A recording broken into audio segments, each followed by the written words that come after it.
Hi, my name is Brandy. I'm from Montgomery County. I'm with the National Nights 4-H Club. Last summer I got to go on a trip to China, and this is where I learned.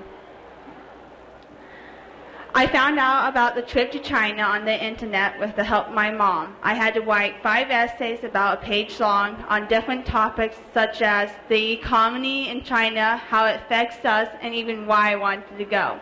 The trip was sponsored by the Iowa Soybean Company and the Iowa Farm Bureau with the help of the Iowa State Extension. I went with 11 other students and 6 adults, all around Iowa.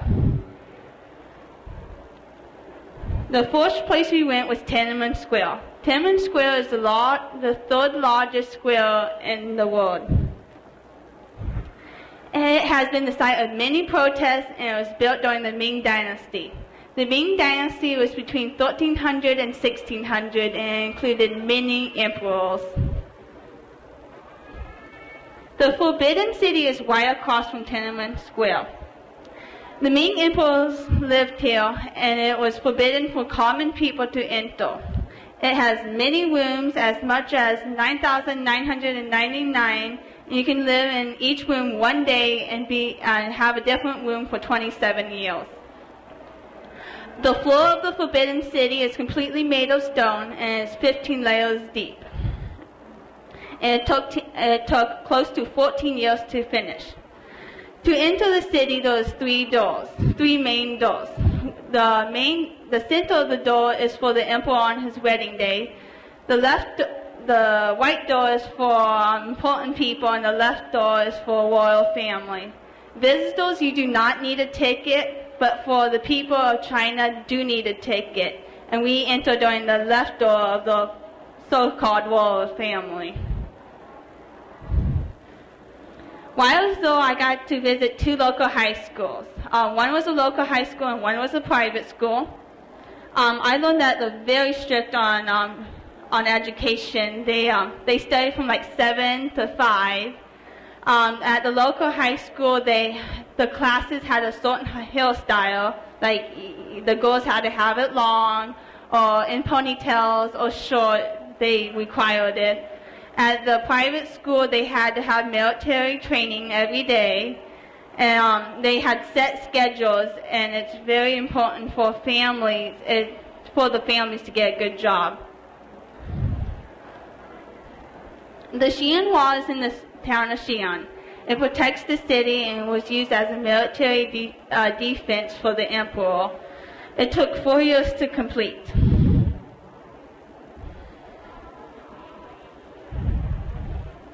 The Great Wall, as many people think of China. The emperor made men build it from the towns. And if the men died while working, since it had horrible working conditions, they just buried them by the wall, or even under the wall. Many people think it's complete, but it's not. Some wall has deteriorated, so you can't walk the whole perimeter of it. It's very rough, and it's not all flat. It goes up and down with the terrain.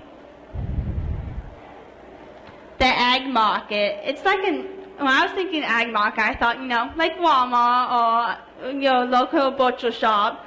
But really, it's just an open market. It has all different types of food, and none of it's really in air conditioning. It's in a building, but the building doesn't have air conditioning. It's just as hot as it is outside. And there's many foods, from seafood, from meat, some things we didn't recognize, and it wasn't the cleanest. The culture. Not all parts of the world have toilets, the same Western toilets as we're used to. Over there they have both, but the main thing is squatty potties. It looks like this. It's built into the floor, and you have to squat to use it. Also over there, they don't normally have toilet paper, so you have to bring your own. The Chinese lion. There's always 2 lions in front of buildings, important buildings, to protect it. One is female and one is male. The female has a child on her palm, as the main lion in this picture. The male has a ball under his arm, as the father lion in this picture. I also learned process of customs and flying, how to get a passport. I also learned that there has to be a certain weight limit for your baggage. Bargaining over when we shopped, we had to bargain, and Chinese people would always use the higher, so we had to say, no, I'll pay this much, and it was a bit of back and forth, and it was a shock to me. Chinese farming. As U.S. farming, we have like 80 acres or even more. And over there, they have very small plots of land and right beside each other. And I got to go see a field.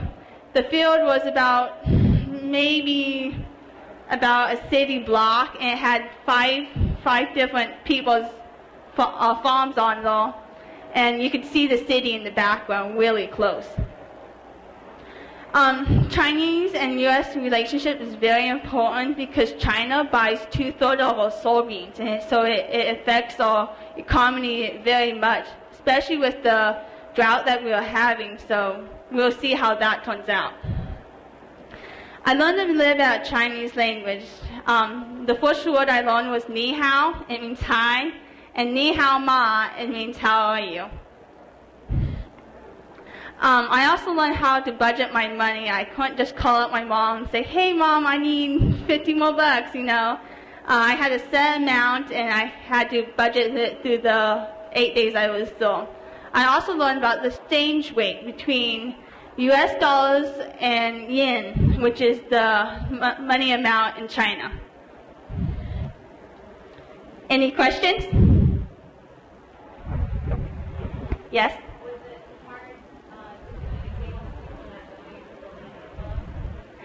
The question was it hard to communicate with them, with the Chinese language or English for them?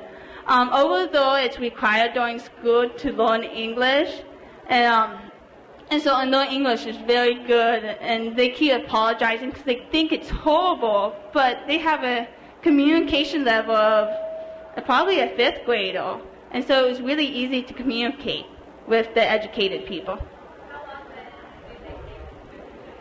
It was the first year that I went on it. It was a whole new program, and one of the kids that went emailed the person that coordinated, Brenda Allen, and we asked them if we was going to do it again to let our siblings and other community people know, and they haven't continued it, so it was just a one-time thing.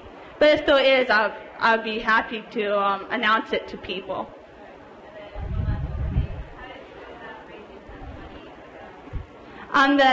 The question was, how did you go about raising the money? The good thing about this trip was that the Iowa Soybean and the Iowa Farm Bureau both contributed about $30,000 each to go. And so the only cost for me as to the students was $500 and getting the cost of the passport and shopping money. Any other questions? Thank you, and that concludes my presentation.